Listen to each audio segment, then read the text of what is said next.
서울 외곽의 한 오래된 주택가. 봄 햇살이 부드럽게 스며드는 아침이면 늘 같은 풍경이 펼쳐진다. 골목 어귀에서 들려오는 상인의 목소리, 이웃집 마당에서 나는 김치 담그는 향, 그리고 담벼락에 기대어 담소를 나누는 노인들의 웃음소리. 그 속에 78세의 박종수라는 한 노인이 조용히 살아가고 있었다. 박종수는 평생 특별할 것 없는 삶을 걸어왔다. 젊은 시절 그는 서울 변두리의 한 기계 공장에서 막내 견습으로 일을 시작했다.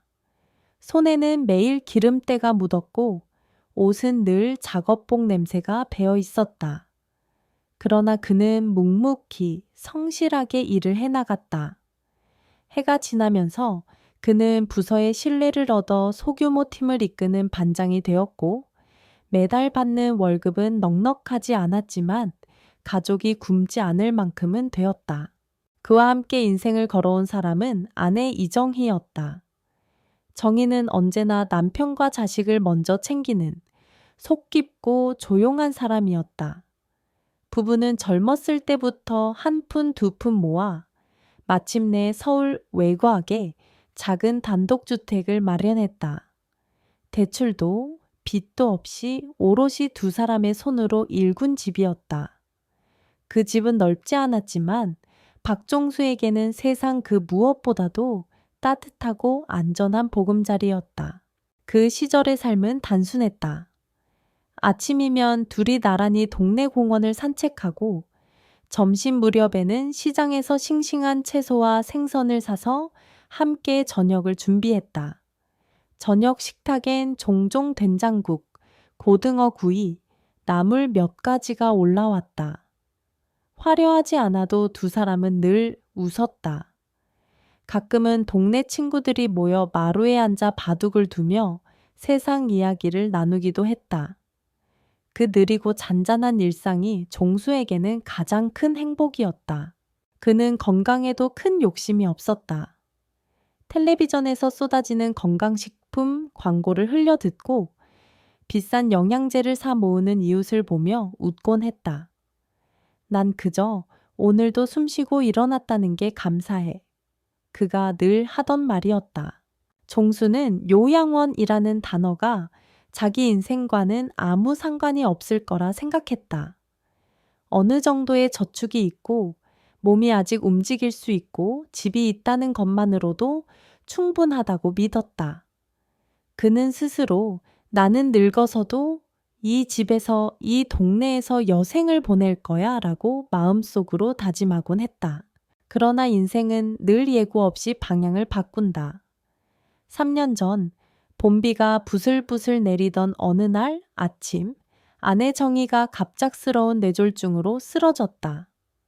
그날 아침만 해도 정희는 평소처럼 웃으며 말했다. 여보, 오늘 저녁은 참깨탕 어때요? 시장에 좋은 참깨가 나왔대요. 그것이 종수가 들은 아내의 마지막 목소리였다. 점심 무렵 병원에서 걸려온 전화는 세상을 송두리째 흔들었다. 불이 나게 달려갔지만 의사의 고개 젓는 모습은 이미 모든 걸 말해주고 있었다. 그 순간 종수의 가슴 한쪽이 커다란 구멍이 뚫린 듯 또 텅 비어버렸다. 아내가 떠난 후 집은 더 이상 따뜻한 보금자리가 아니었다. 저녁 식탁에는 이제 젓가락 한 벌만 놓였고 거실 TV 소리는 허전함을 메우기엔 너무 인위적이었다. 아침이면 세수를 하라는 아내의 목소리 대신 묘한 정적이 집안을 감쌌다. 끼니는 대충 라면이나 전날 남은 밥으로 때웠다. 무엇보다도 힘든 건 밤이었다. 가로등 불빛이 창문으로 스며들고 혼자 남은 그림자가 벽에 길게 드리워질 때 종수는 그 정막이 뼛속까지 스며드는 것을 느꼈다. 시계 초침이 똑딱거리는 소리가 유난히 크게 들렸다. 그 소리는 마치 너는 이제 혼자다 라고 속삭이는 듯했다. 딸 박선영은 결혼해 강원도에서 살고 있었다.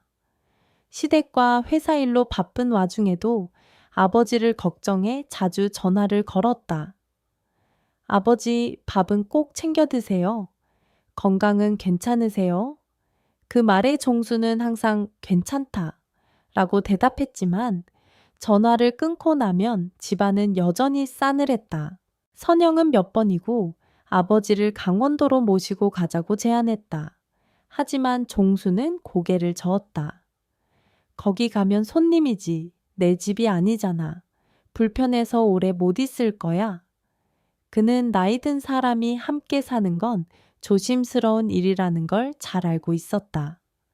아무리 효녀라도 생활 리듬이 다른 세대와 함께 지내면 서로 눈치를 보게 된다.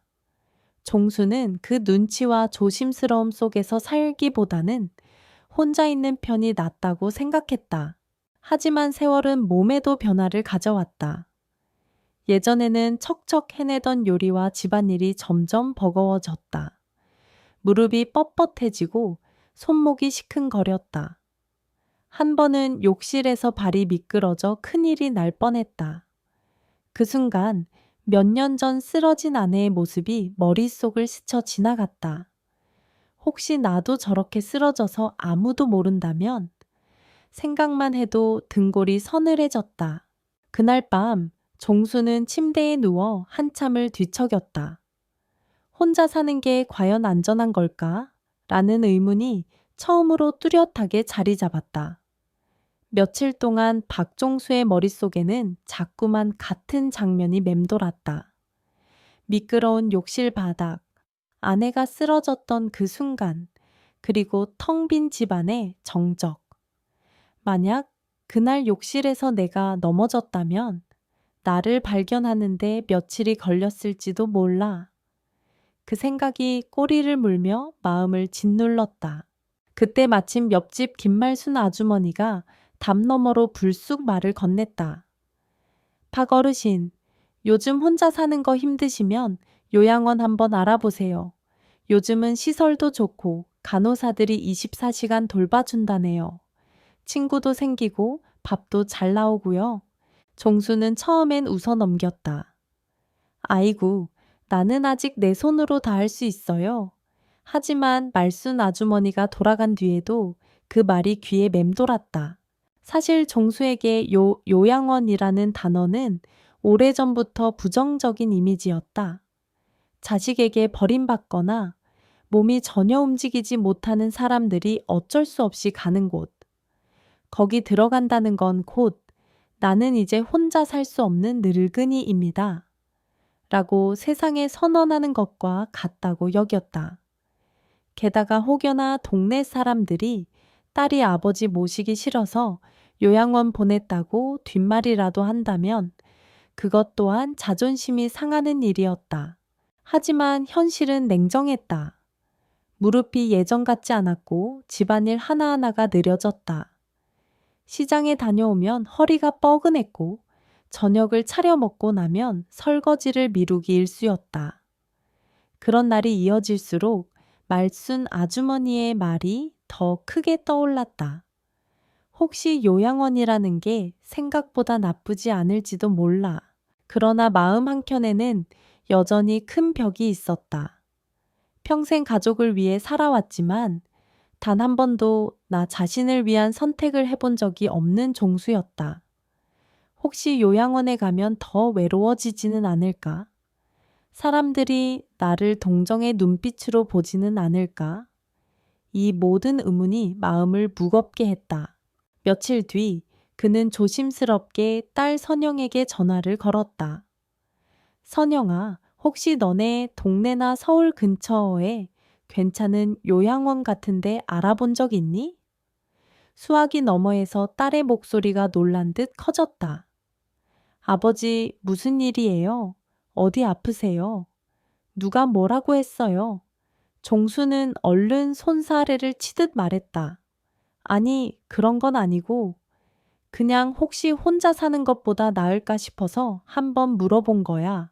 며칠 후 선영은 휴가를 내고 강원도에서 비행기를 타고 서울로 내려왔다. 아버지, 직접 가서 보자고요. 마음에 안 들면 안 가면 되니까요. 그 말에 종수는 고개를 끄덕였다. 첫 방문 시니어 라이프 클럽이라는 곳 택시가 서울 외곽을 벗어나 한참을 달리자 멀리서 유리창이 번쩍이는 큰 건물이 보였다.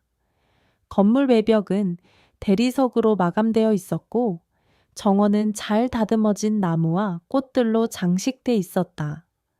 건물 위 간판에는 시니어 라이프 클럽이라는 글자가 큼지막하게 적혀 있었다.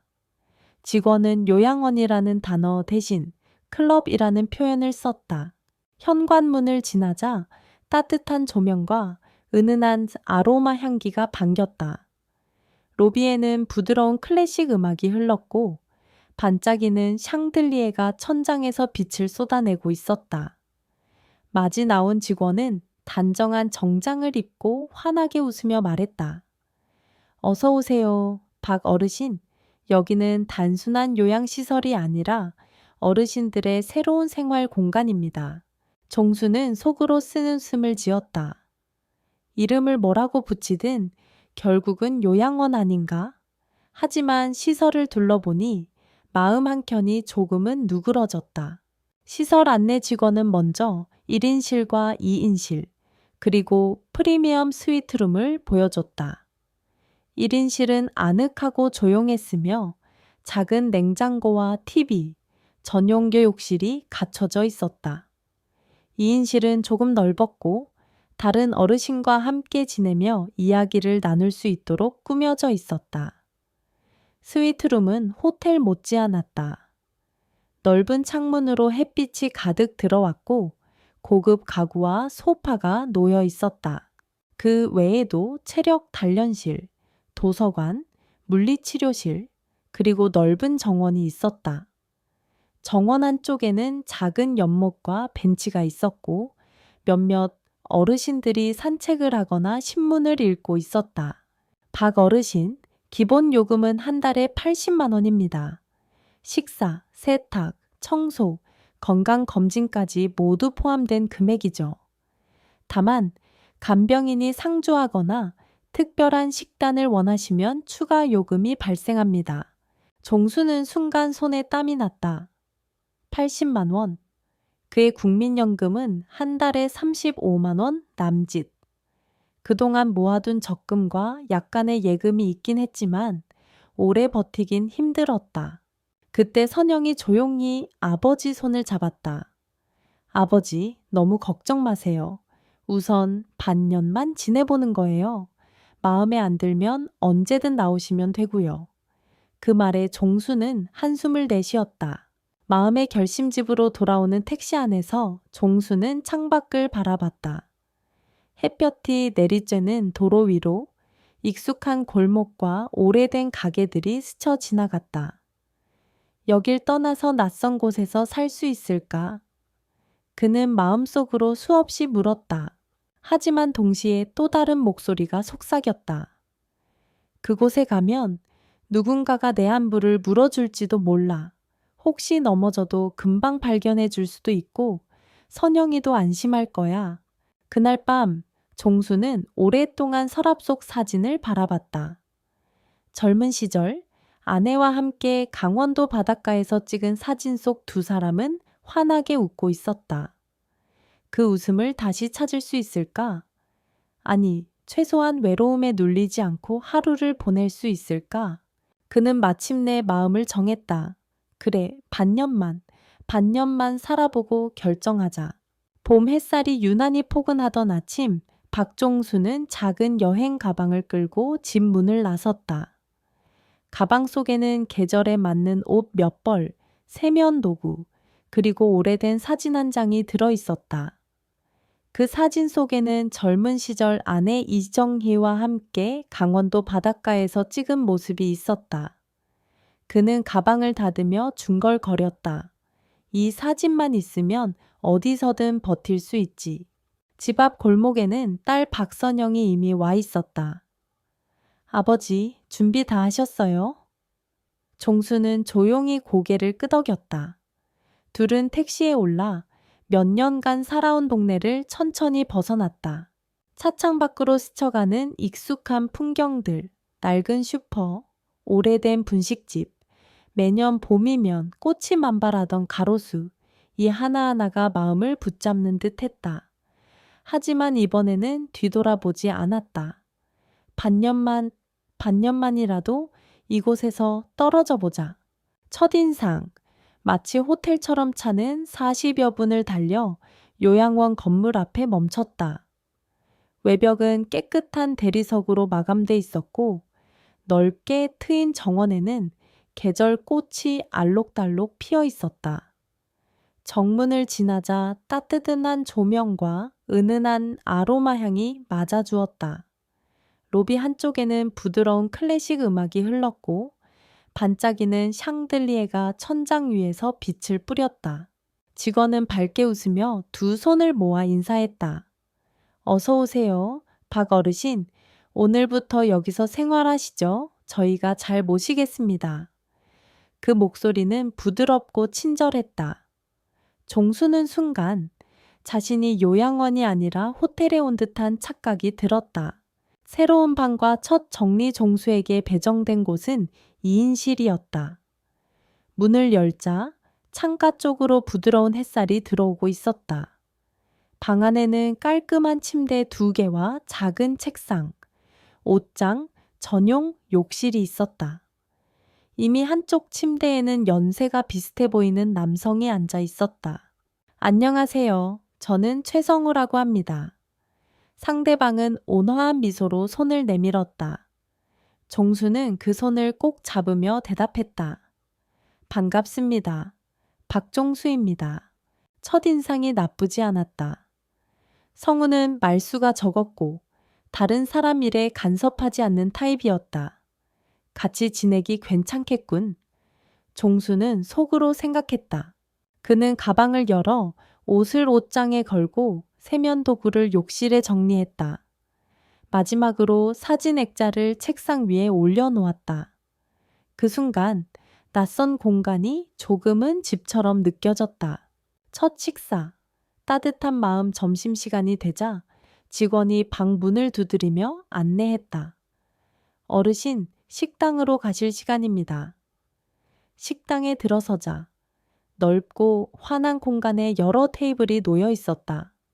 하얀 식탁보 위에는 뜨거운 된장찌개, 고등어구이, 나물 3가지와 김치가 차려져 있었다.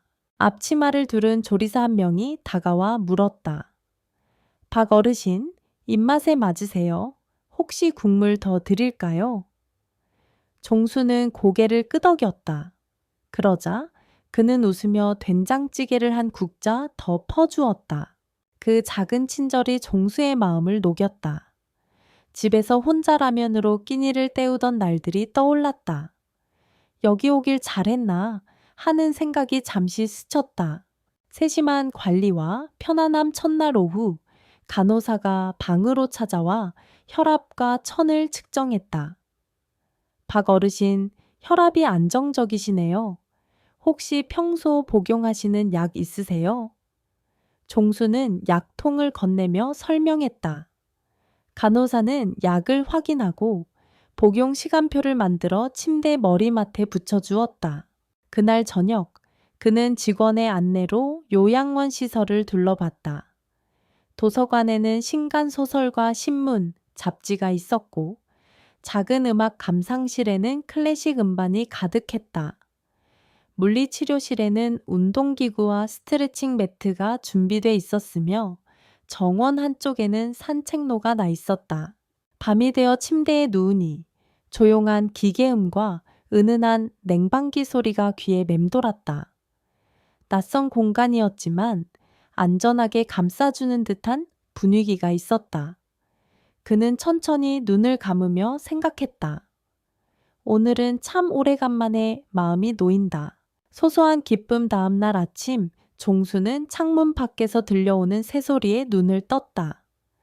창문을 열자 신선한 공기와 함께 정원의 장미 향기가 들어왔다. 그는 조용히 운동화를 신고 산책로를 걸었다. 정원 끝에 있는 벤치에는 어제 본 몇몇 어르신들이 앉아 있었고 서로 인사를 나누며 웃고 있었다. 아침 식사로는 부드러운 죽과 구운 계란, 그리고 신선한 과일이 나왔다. 식사를 마친 후 직원이 다가와 말했다. 어르신, 오늘 오전에는 그림 그리기 활동이 있어요. 참여해 보시겠어요? 종수는 잠시 망설이다가 고개를 끄덕였다. 활동실에서 색연필을 들고 종이에 꽃을 그리며 그는 오랜만에 손끝이 살아나는 느낌을 받았다. 옆자리 어르신이 건넨 말이 그를 미소 짓게 했다. 박 어르신, 그림 솜씨가 좋으시네요. 다음엔 같이 합시다. 마음속의 희망 며칠이 지나자 종수는 점점 요양원 생활에 익숙해졌다. 정해진 시간에 식사하고 가벼운 운동을 하고 오후에는 독서나 프로그램에 참여했다. 밤에는 침대에 누워 책을 읽다 잠드는 규칙적인 하루가 이어졌다. 그는 문득 깨달았다. 여기서는 내가 쓰러져도 누군가 금방 알아차리겠지. 혼자 있을 때 느끼던 그 불안이 조금씩 사라진다. 아직 완전히 마음을 놓을 수 있는 건 아니었지만 최소한 외로움의 깊이가 조금 얕아진 것 같았다. 딸 선영이 전화를 걸어와 물었다. 아버지, 잘 지내세요? 불편한 점은 없으세요? 그는 웃으며 대답했다. 괜찮다, 선영아. 생각보다 나쁘지 않다. 그 순간 종수는 가슴 속에서 작지만 분명한 희망이 피어오르는 것을 느꼈다. 반년 동안이라도 여기서 편안하게 지낼 수 있으면 좋겠다. 요양원 생활이 시작된 지 어느덧 2주가 지나고 있었다. 박종수는 매일 아침 일정한 시간에 눈을 떴다. 창문 너머로 들어오는 햇살은 집에서 보던 그것과는 달랐다. 정원에 심어진 나무 사이로 부드럽게 흘러 들어오는 빛, 그리고 멀리서 들려오는 새소리. 그는 창문을 열고 깊게 숨을 들이마셨다. 아침 공기는 상쾌했고 바람은 한층 부드러웠다. 규칙적인 하루아침 식사 시간은 7시 30분. 식당에 들어서면 각 테이블마다 흰 식탁보가 깔려 있고 직원들이 미리 차려둔 식판이 놓여 있었다. 이날의 메뉴는 귀리죽, 삶은 달걀, 사과 몇 조각, 그리고 따뜻한 미역국이었다. 박 어르신, 오늘은 귀리죽이네요. 속이 좋으실 거예요. 조리사는 미소를 지으며 말을 건넸다. 종수는 가볍게 고개를 끄덕이며 한 숟갈 떠넣었다. 부드러운 맛이 목을 타고 내려가자 묘한 안정감이 느껴졌다. 아침 식사 후에는 가벼운 체조 시간이 있었다. 직원 한 명이 앞에 서서 동작을 시범 보이면 어르신들이 따라했다. 종수도 처음에는 몸이 굳어 잘 안 움직였지만 며칠 지나자 동작이 조금씩 부드러워졌다. 어르신, 오늘은 어깨가 훨씬 잘 올라가시네요. 물리치료사가 건넨 말에 그는 은근한 뿌듯함을 느꼈다. 새로운 사람들과의 인사정원 산책을 하다 보면 다른 입주자들과 자연스레 마주쳤다. 누군가는 먼저 인사를 건넸고 누군가는 그냥 고개만 끄덕였다. 종수는 억지로 말을 붙이진 않았지만 인사 정도는 성심껏 했다. 특히 옆방의 김태식 어르신과는 몇 번 대화를 나누게 됐다. 태식은 전직 교사였고 은퇴 후 책을 많이 읽는다고 했다. 둘은 도서관에서 우연히 같은 책을 잡은 날 잠시 책 얘기를 나누며 웃었다. 박 어르신, 다음에 이 책 다 읽으시면 저한테도 추천 좀 해주세요. 그 짧은 대화가 이상하게 오래 마음에 남았다. 활동 프로그램 요양원은 일주일 내내 다양한 활동을 준비해 두었다. 월요일은 노래교실, 화요일은 미술 시간, 수요일은 요가, 목요일은 영화 상영, 금요일은 원예 활동. 종수는 처음에는 미술 시간과 영화 상영에만 나갔다. 하지만 선영이 전화를 걸어와 아버지, 여기서 지내실 동안은 뭐든 해보세요. 라고 말한 뒤부터는 다른 활동에도 발을 들였다. 미술 시간에 그는 해바라기를 그렸다. 색연필로 꽃잎을 하나씩 칠하는 동안 머릿속이 이상하게 편안해졌다. 원예 활동에서는 작은 화분에 허브를 심었는데 손끝에 전해지는 흙 냄새가 옛날 시골집 마당을 떠올리게 했다. 그는 그날 일기장에 이렇게 적었다. 새로운 일을 배우는 게 아직 가능하다는 게 생각보다 기쁘다. 편안한 저녁 식사는 오후 6시. 그날 메뉴는 고등어조림, 시금치나물, 김치찌개였다. 고등어의 짭조름한 맛이 입안을 가득 채우자 그는 문득 아내 정희의 손맛이 떠올랐다. 식사 후에는 거실 겸 휴게실에 모여 텔레비전을 보거나 커피를 마시며 담소를 나누는 시간이 있었다. 종수는 주로 창가 쪽 자리에 앉았다. 창밖으로는 가로등, 불빛과 멀리서 들려오는 자동차 소리가 있었다. 그는 커피잔을 들고 앉아 사람들이 오가는 모습을 지켜보는 것만으로도 마음이 놓였다. 작은 안도감 이곳에 온 지 3주째 되던 날 비가 내렸다. 종수는 정원 산책 대신 도서관에 가서 책을 읽었다. 책을 읽다 보니 예전에 집에서 혼자 있을 때의 비 오는 날이 떠올랐다. 그때는 고요함이 오히려 무겁게 느껴졌지만 지금은 빗소리가 이상하게 편안했다. 여긴 그래도 혼자가 아니구나. 그는 마음속으로 그렇게 생각했다. 아직은 보이지 않는 그림자 그렇다고 모든 것이 완벽했던 것은 아니었다. 가끔은 직원들이 분주해 보여 부탁을 하려다가 그냥 포기한 적도 있었다. 또 일부 어르신들은 자신들끼리 친밀하게 어울렸지만 새로운 사람에게는 조금 거리를 두는 분위기도 있었다. 하지만 종수는 크게 개의치 않았다. 다들 자기 방식이 있는 거겠지.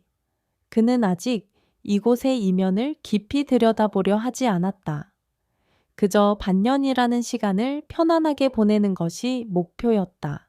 잠들기 전에 생각 그날 밤, 그는 침대에 누워 천장을 바라봤다. 창밖에서는 빗방울이 부드럽게 떨어지는 소리가 들렸다. 옆 침대의 성우는 이미 고른 숨소리를 내고 있었다. 종수는 조용히 책상 위 사진 액자를 바라봤다. 정희야, 여기 나쁘지 않아. 하루하루 그냥 이렇게 지내볼게. 사진 속 아내는 여전히 환하게 웃고 있었다. 그 웃음을 보며 그는 마음속 깊은 곳에서 안도와 그리움이 동시에 피어오르는 것을 느꼈다. 요양원 생활이 한 달을 넘기자 처음에 반짝이던 인상이 조금씩 바래기 시작했다. 처음에는 매일 정해진 시간에 청소 직원이 방을 돌며 쓰레기를 비우고 바닥을 닦고 욕실을 점검해 주었다. 하지만 어느 날 방 한쪽 쓰레기통이 꽉 찼는데도 하루 종일 아무도 오지 않았다. 종수는 저녁 무렵 복도에서 마주친 청소 직원에게 조심스럽게 말했다. 우리 방 쓰레기통이 좀 가득 찼는데. 그 직원은 피곤한 표정으로 짧게 대답했다. 아, 내일 갈게요. 다음 날이 돼서야 쓰레기가 치워졌지만 대충 비우고는 바닥 청소도 하지 않고 나가버렸다. 빨래와 식사의 변화, 이전에는 일주일에 2번씩 세탁물이 수거되었지만 이제는 한 번으로 줄어들었다. 그 사이 옷더미가 쌓여갔고 옷에서는 눅눅한 냄새가 나기 시작했다. 성우가 툭 던지듯 말했다. 요즘 인력이 줄었나 봐요. 예전 같지가 않네. 식사 시간에도 변화가 느껴졌다. 예전에는 조리사가 먼저 다가와 더 필요하세요? 하고 묻곤 했는데 이제는 그냥 식판만 내려놓고 다른 테이블로 향했다. 어느 날 종수가 조심스럽게 나물 조금만 더 주실 수 있나요? 라고 묻자 조리사는 시선을 마주치지도 않고 말했다. 오늘은 양이 좀 모자라서요. 보이지 않는 서열 종수는 점점 이상한 점을 발견하기 시작했다. 옆방의 김태식 어르신은 항상 식당 입구 근처 창가가 잘 보이는 자리에서 식사를 했다. 그 자리는 햇살이 들어오고 직원들이 오가며 챙기기에도 편했다. 태식은 매주 아들이 찾아와 과일, 건강식품, 심지어 한과 세트를 직원들에게 건네고 갔다. 직원들은 태식을 향해 태식 어르신, 오늘 건강은 어떠세요? 하며 유난히 다정하게 대했다. 반면 종수는 늘 구석자리였다. 그곳은 통풍도 잘 안 되고 식사 도중 뭔가 필요한 경우에도 직접 일어나 가야 했다. 처음에는 우연이라고 생각했지만 새로 들어온 이만호 어르신이 첫날부터 창가 자리에 앉는 걸 보고는 확신이 들었다. 만호의 딸은 대형 병원의 간호사였고 자주 들렀다. 차가운 응대 어느 날 복도에서 박노인이 넘어졌다. 종수는 깜짝 놀라 달려가 부축하며 직원에게 도움을 요청했다. 그러나 직원은 천천히 다가와 시큰둥하게 말했다. 아, 또 넘어지셨네요. 괜찮으실 거예요? 그리고는 간단히 무릎을 확인하더니 그냥 돌아갔다. 그 모습을 본 종수의 마음은 싸늘해졌다. 여긴 우리가 안전하게 지내라고 돈을 내는 곳인데 왜 이렇게 무심하지? 작아지는 목소리 종수는 몇 번이나 직원에게 작은 요청을 해봤다. 혹시 무릎에 파스 좀 붙여줄 수 있나요? 네, 이따가요. 하지만 그 이따가는 돌아오지 않았다. 어느 날은 마침내 용기를 내어 관리 직원에게 말했다. 여기 계신 분들 조금만 더 살펴봐 주시면 좋겠습니다. 다들 나이가 많으니? 그러자 직원은 건성으로 웃으며 대답했다. 어르신, 저희도 사람이라 한계가 있습니다. 이해해 주세요. 그 말은 맞는 말이었지만 종수는 왠지 마음이 무겁고 씁쓸했다. 맞는 말이라고 해도 이렇게 말하면 그저 포기하라는 뜻이잖아. 느껴지는 거리감 하루는 영화 상영 프로그램이 있는 날이었다. 종수도 신청자 명단에 있었지만 현장에 가보니 그를 위한 자리는 준비되지 않았다. 직원은 그냥 뒤에서 보시면 돼요. 자리가 조금 부족하네요. 라고 했다. 영화를 보며 그는 사람들의 웃음소리를 들었지만 그 안에 자신이 속하지 않는 듯한 기분이 들었다. 주변 대화는 그를 비켜갔고 시선도 오래 머무르지 않았다. 밤의 독백 그날 밤, 종수는 침대에 앉아 사진 액자를 꺼냈다. 사진 속 아내가 환하게 웃고 있었지만 종수의 표정은 굳어 있었다. 정희야, 여기가 처음엔 괜찮아 보였는데 이상하게 마음이 시리다. 그는 깨달았다. 처음에는 새 집에 이사 온 듯 설레고 안전하다는 생각이 들었지만 이제는 눈에 보이지 않는 선이 자신을 둘러싸고 있다는 것을. 그 선은 누가 자주 찾아오는가, 누가 무엇을 가져다 주는가에 따라 굵어졌다. 그리고 자신은 그 선 밖에 서 있는 사람이었다. 조용한 결심의 씨앗 아직 떠날 생각까지는 아니었지만 종수는 마음속 어딘가에서 작은 씨앗 하나가 트이는 것을 느꼈다. 여기는 내가 오래 있을 자리는 아닐지도 몰라. 그는 아무 말 없이 불을 끄고 누웠다. 천장에 비치는 가로등 불빛이 흐릿하게 흔들렸고 멀리서 들려오는 웃음소리가 점점 희미해졌다. 하지만 그 소리 속에 자신은 없었다. 이른 아침 박종수는 평소보다 조금 일찍 식당으로 향했다. 창가 자리에 앉아보고 싶은 마음이 들어서였다. 하지만 식당 문을 열자마자 그는 그 자리에 이미 다른 어르신이 앉아 있는 것을 보았다. 그 어르신 옆에는 과일 바구니와 건강식품이 놓여 있었고 직원들은 활짝 웃으며 인사를 건넸다. 종수는 괜히 걸음을 늦추고 구석 자리에 앉았다. 그곳은 에어컨 바람이 직격으로 와서 조금 쌀쌀했고 식사 중 필요한 것이 있으면 직접 일어나 가야 하는 자리였다. 그는 속으로 중얼거렸다. 이 자리도 나쁘진 않지만 나도 한 번쯤은 창가에 앉아보고 싶었는데.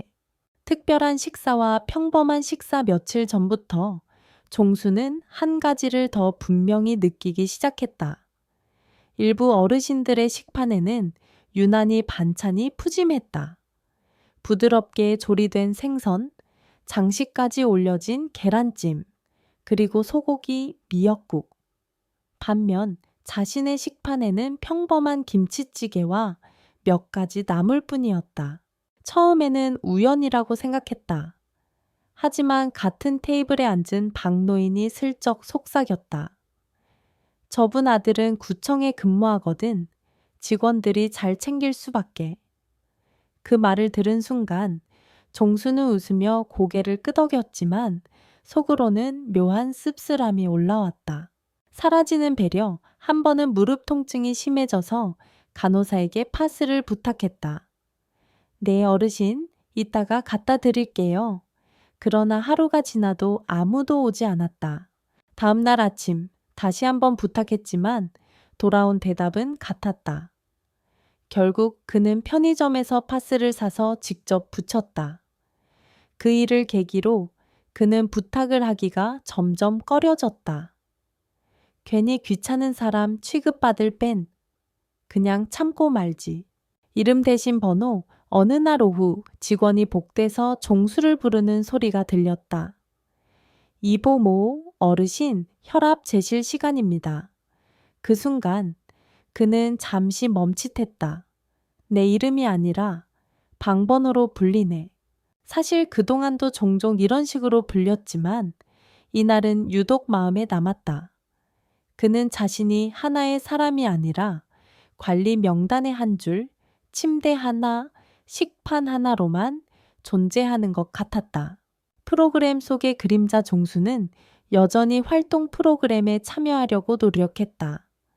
하지만 점점 그 자리에서 자신의 존재감이 줄어드는 것을 느꼈다. 노래교실에서 그는 신청곡을 적어냈지만 사회자는 읽지 않았다. 그 대신 자주 목소리를 내는 몇몇 어르신들만 마이크를 받았다. 그는 박수를 치며 따라 불렀지만 마음은 점점 멀어졌다. 미술 시간에는 화구가 모자라서 그는 한참을 기다려야 했다. 결국 종이가 아닌 작은 메모지에만 연필로 그림을 그리게 됐다. 그림을 마치고도 아무도 다가와 말을 걸지 않았다. 대화가 줄어드는 날들, 옆 침대의 최성우와도 대화가 줄었다. 성우는 주로 TV를 보거나 가족과 통화하느라 바빴다. 그 가족은 거의 매주 찾아와 과일과 음료수를 놓고 갔다. 직원들도 성구에게는 유독 친절하게 말을 건넸다. 종수는 그 모습을 보며 부러움과 외로움이 동시에 밀려왔다. 나도 선영이가 가까이 살았다면 이렇게 다를까? 스스로를 감추는 법 하루하루가 지나면서 그는 자신이 점점 말수가 줄어드는 것을 느꼈다. 필요한 것도 쉽게 말하지 않았고 활동 시간에도 구석자리에 앉았다. 그렇게 하면 마음이 덜 상할 것 같았다. 하지만 그건 동시에 자신이 점점 투명한 사람이 되어가는 과정이기도 했다. 그는 그 사실을 알면서도 더 이상 힘을 쓰고 싶지 않았다. 밤의 독백 그날 밤 그는 침대에서 몸을 돌려 책상 위 사진을 바라봤다. 사진 속 아내가 환하게 웃고 있었지만 그 웃음이 이제는 멀게만 느껴졌다. 그는 낮게 속삭였다. 정희야, 여기 있는 게 과연 나한테 좋은 걸까? 그는 여전히 반년을 채워보자는 생각을 붙들고 있었지만 마음 한쪽에서는 작은 균열이 점점 넓어지고 있었다. 그리고 그 균열 사이로 이곳을 떠나야 한다는 생각이 서서히 스며들고 있었다. 그날 점심, 박종수는 평소보다 늦게 식당에 들어섰다. 자리에 앉으니 식판에는 미지근한 국물과 잘게 잘린 고기 몇 조각, 그리고 시들어버린 나물이 전부였다. 반면 맞은편에 앉은 김태식 어르신의 식판에는 갓 지은 밥과 따뜻한 소고기국, 고급 반찬이 올려져 있었다. 그 옆 테이블의 직원들이 태식과 웃으며 대화를 나누는 모습이 눈에 들어왔다. 종수는 아무 말 없이 숟가락을 들었다. 맛이 없는 게 문제가 아니었다. 그는 똑같이 비용을 내고 있으면서도 대우에서 분명한 차이가 있다는 사실을 더 이상 모른 척할 수 없었다.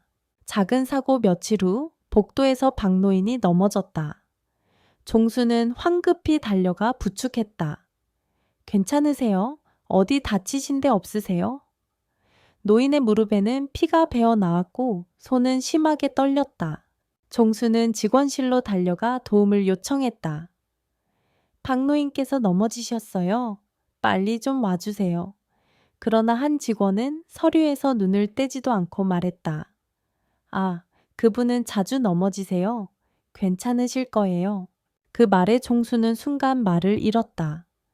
결국 본인이 노인을 부축해 방까지 데려다 주었다. 그날 밤 그는 침대에 누워 오래도록 잠들지 못했다. 여긴 우리가 안전하게 살려고 돈을 내는 곳인데 왜 이렇게 무심하지? 사라진 질문 요양원에 들어왔을 때 직원들은 종종 안부를 물어왔다. 박 어르신, 오늘은 어떠세요? 불편한 건 없으세요? 하지만 이제 그런 질문은 사라졌다. 대화는 주로 필요한 업무나 일정 공지뿐이었다. 그는 문득 자신이 더 이상 하나의 사람으로 여겨지지 않는다는 생각이 들었다. 그저 방번호로 불리고 식판의 한 자리를 차지하는 존재. 그 사실이 마음속 깊이 스며들자 불편함을 넘어서 서글픔이 몰려왔다. 선영과의 통화 그날 저녁, 딸 선영이 전화를 걸어왔다. 아버지, 잘 지내세요? 목소리가 좀 피곤해 보이는데 종수는 잠시 망설이다가 말했다. 여기, 처음에는 괜찮았는데 요즘은 좀 그렇다. 선영은 놀란 목소리로 물었다. 무슨 일 있으셨어요? 아니, 특별히 무슨 일이 있는 건 아닌데 사람 취급을 덜 받는 기분이 들어서 말이지. 선영은 한숨을 내쉬며 말했다. 아버지, 그렇게 느끼신다면 굳이 여기 계실 필요 없잖아요. 그 말이 종수의 마음속 깊은 곳을 건드렸다. 지금까지 그는 반년은 채워야지 라는 생각으로 버텼다. 하지만 그 순간, 그 이유가 사실 별로 중요하지 않다는 걸 깨달았다. 결정적인 순간 며칠 후 요양원에서 생일 잔치가 열렸다. 그 달의 생일인 어르신들을 위해 작은 케이크와 노래, 사진 촬영이 준비됐다. 종수는 생일이 아니었기에 구경만 하고 있었다. 그런데 직원들이 사진을 찍으며 유독 특정 어르신들만 앞으로 모으고 그 옆에 서려고 애쓰는 모습을 보았다. 사진 속에서 웃고 있는 사람들은 모두 가족이 자주 오거나 뭔가를 챙겨주는 이들이었다. 그 순간 종수는 깨달았다. 여긴 사람보다 관계가 먼저인 곳이구나. 결심 그날 밤 그는 사진 액자를 꺼내 아내를 오래 바라봤다. 정희야, 나 이제 알겠다. 이곳은 나를 위한 곳이 아니야. 목소리는 낮았지만 마음속에서는 단단한 무언가가 자리 잡았다. 다음 날 아침 그는 관리실로 향했다. 이번 달까지만 지내고 나가겠습니다. 직원은 놀란 표정으로 물었다. 왜 그러세요, 어르신? 무슨 불편함이? 종수는 고개를 저었다. 그냥 내 집이 그리워서요. 가벼워진 마음 결정을 내리고 나니 이상하게 마음이 가벼워졌다. 식당에서 받는 식판이 여전히 단출해도 복도에서 인사가 형식적으로 오가도 더 이상 속상하지 않았다. 그는 마음속으로 이미 집으로 돌아가 있었다. 그는 떠날 날까지 조용히 짐을 정리하며 이곳에서 배운 한 가지를 되새겼다. 돈으로 살 수 없는 것들이 있다. 그리고 그게 사람에게는 더 소중하다. 떠나는 날 아침, 박종수는 평소보다 일찍 눈을 떴다. 창밖에는 부드러운 햇살이 스며들고 있었지만 공기 속에는 여전히 약간의 소독약 냄새가 감돌았다. 그는 마지막으로 방을 천천히 둘러보았다. 작은 책상, 침대, 옷장. 처음 이곳에 왔을 때는 낯설었지만 이제는 너무 익숙해져 버린 풍경이었다. 짐이라고 해봐야 옷 몇 벌, 책 몇 권, 그리고 아내와 함께 찍은 사진 액자 하나뿐이었다. 그는 그 액자를 조심스레 신문지에 싸내었다. 이건 어디를 가든 나와 함께 할 거야. 조용한 작별 관리실 앞에 서자 직원이 서류를 건넸다. 박 어르신, 그동안 수고 많으셨습니다. 건강 잘 챙기시고요. 형식적인 미소였지만 종수는 예의 있게 고개를 숙였다. 네, 수고 많으셨습니다. 몇몇 어르신들이 복대서 그를 배웅했다. 박 어르신, 잘 가세요. 다음에 또 봬요. 그 인사 속에는 아쉬움보다는 이제 당신 차례가 끝났다는 듯한 가벼움이 섞여 있었다. 종수는 그 기분을 눈치채고도 굳이 마음에 담지 않았다. 버스 창가에 앉아 요양원 앞에서 택시를 탈 수도 있었지만 종수는 일부러 버스를 선택했다. 오랜만에 창밖을 보며 천천히 가고 싶었기 때문이다. 버스가 출발하자 창밖으로 논과 밭, 그리고 작은 마을이 스쳐 지나갔다. 그는 그동안 잘 보지 못했던 풍경들을 새삼스럽게 바라봤다. 사람들이 장을 보고 아이들이 학교로 가는 모습, 모든 것이 살아있는 듯 생동감이 있었다. 그래, 이렇게 사람 사는 냄새가 나야지. 집 앞 골목 버스에서 내려 집 앞 골목으로 걸어 들어갔다. 길모퉁이에 있는 오래된 분식집, 주인 할머니는 여전히 가래떡을 썰고 있었다. 종수는 잠시 멈춰서서 그 모습을 바라봤다. 예전엔 그냥 지나치던 풍경이 이제는 마치 오랜 친구처럼 반가웠다. 집 문 앞에 서자 오래된 현관문 손잡이가 손에 익숙하게 감겼다. 열쇠를 돌리고 문을 열었을 때 특유의 집 냄새가 코끝을 스쳤다. 그 순간 가슴이 묘하게 울컥했다. 혼자지만 편안한 거실 한가운데 서서 천천히 둘러봤다. 소파 위에는 아직도 아내가 쓰던 담요가 neatly folded 되어 있었고 주방에는 예전 그릇들이 제자리를 지키고 있었다. 모든 것이 그대로였지만 동시에 모든 것이 달라 보였다.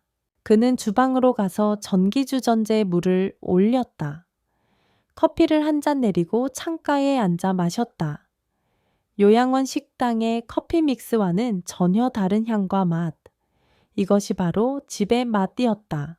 첫날의 여유 점심은 간단히 라면을 끓였다. 아내가 살아있었더라면 라면만 먹으면 안 돼요 하며 잔소리를 했을 텐데 오늘만큼은 그냥 웃으며 먹었다. 식사 후에는 동네를 산책했다.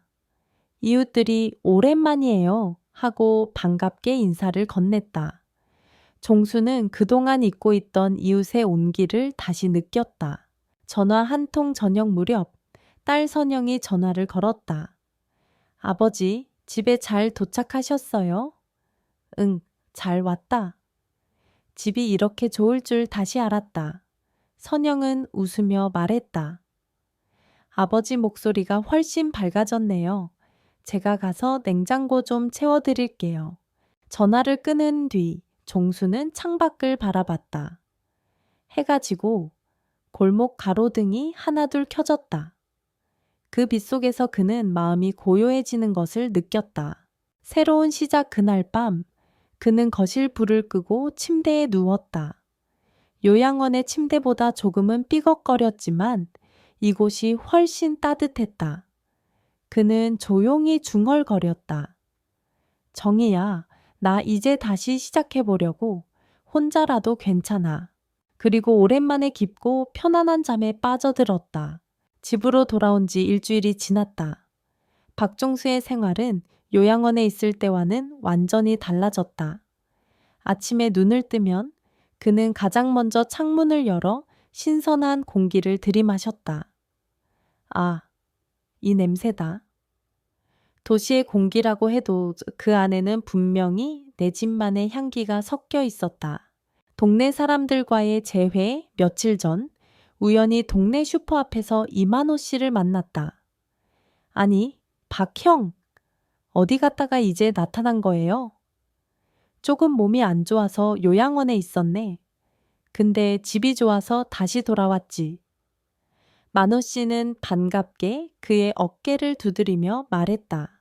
잘했어요. 사람은 자기 집에서 사는 게 최고지.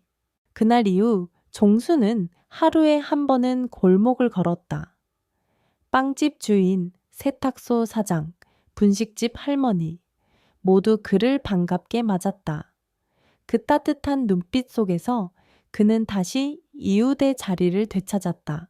선영과의 주말이 되자 딸 선영이 장을 봐서 집에 왔다. 아버지, 냉장고가 텅 비어 있네요. 이제 제가 자주 올게요. 그녀는 부엌에서 분주히 반찬을 만들었다.